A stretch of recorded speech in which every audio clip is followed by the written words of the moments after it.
I've been practicing it for many years.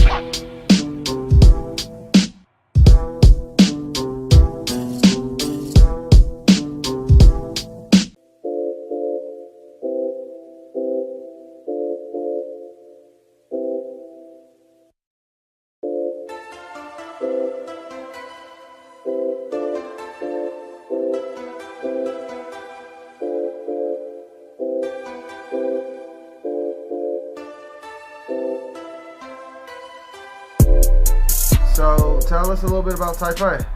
So Taipei is the capital city of Taiwan, which is that little island thing off the coast of China. Contrary to popular belief, it is its own country with its own individual government, the Republic of China. But let's not go into that, and I'll tell you a little bit about the city. So Taipei was really cool. Like, you know, I consider it my hometown. I wasn't born there, but I grew up there. And you know, it's super dense. It's, you know, incredibly convenient. Everything's cost of living is really affordable, and people live like very comfortable lives there for the most part. But you know, for me, it was like an interesting kind of intersection between being immersed in Asian culture for the most part in my life, and also, you know, coming into contact with American culture on the internet. And that is kind of where these like seeds of nerdcore started growing. Now tell us how you tell us the intersection of like pop culture. Like pop culture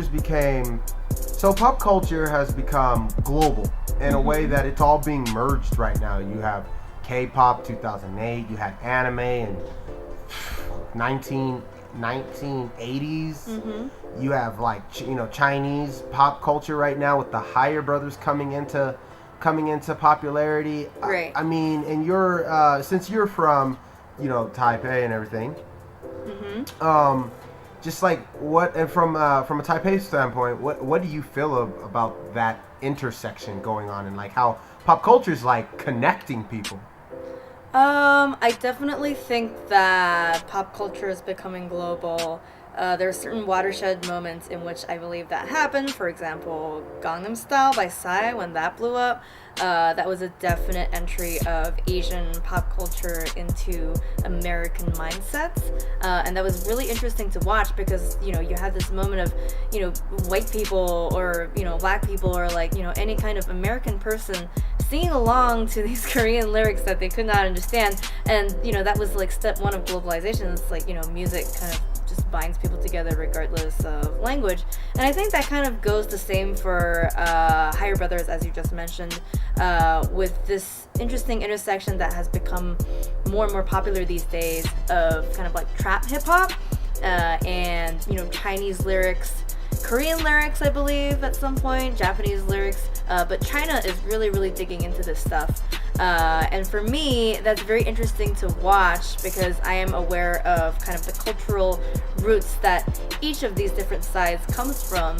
For example, trap having its, roots in black culture and hip hop, kind of intersecting with this very, very collectivist and very conservative in many ways Chinese culture that I grew up in. And so watching a group like the Higher Brothers skyrocket to fame in the context of their label 88 Rising, for example, is really interesting for me to see because it is kind of contradictory in a way. And I think a lot of things that are getting really popular are, contradictory, controversial, and basically just depicting people as people that are interested in things and not necessarily as, a set type of culture.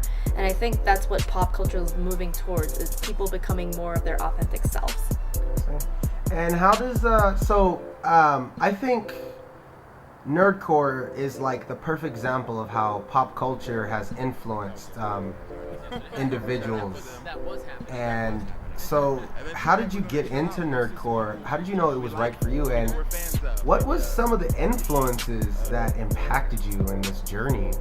Yeah, so I actually kind of have to dig back a little bit into when I first entered the scene, which was about 1.5, 2 years ago. Obviously, I've been making music since I was 8 years old. I'm a classically trained violinist, and I dabbled in a whole bunch of different things. I was a competitive beatboxer for like 7 to 8 years, and you know. Show me some skills, homie. You want me to do it right now? Show me some Okay, skills. fine.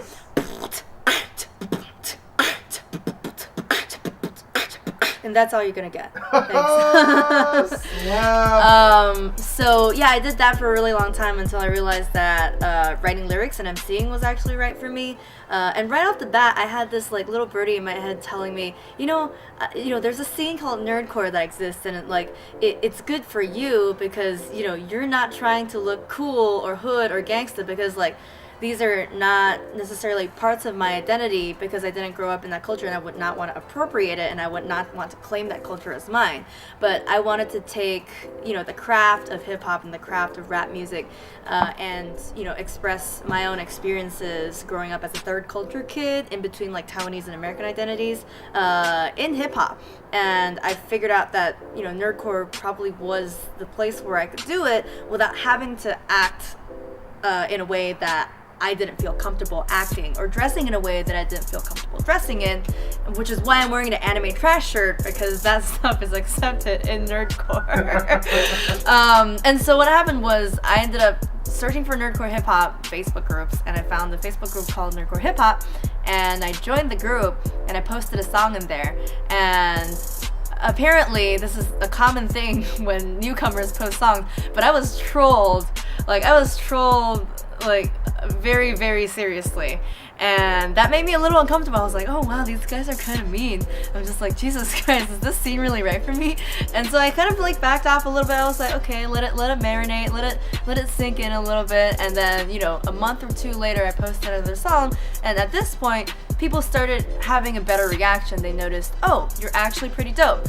And I think the best watershed moment that I can describe for when people started actually, recognizing game was when I teamed up with Oh My, Laurent Gray, from the MPC Collective, to do the VPC5, which is the Vocalist Producer Challenge in its 5th edition, which is basically a vocalist teams up with a producer. Laurent basically introduced himself to me. He was like, hey, I really like your stuff. Do you want to be the vocalist to my producer? I was like, okay, sure. And so we made 5 tracks over the course of maybe 3 or 4 months. And I think that was the moment when people started, noticing my work, noticing, the message that I was delivering, and me kind of being in that like nerdcore consciousness started around there. So long story short, that is how I entered the scene. And at this point, having met everyone at South by Southwest, I'm no longer just an internet presence, which is really cool.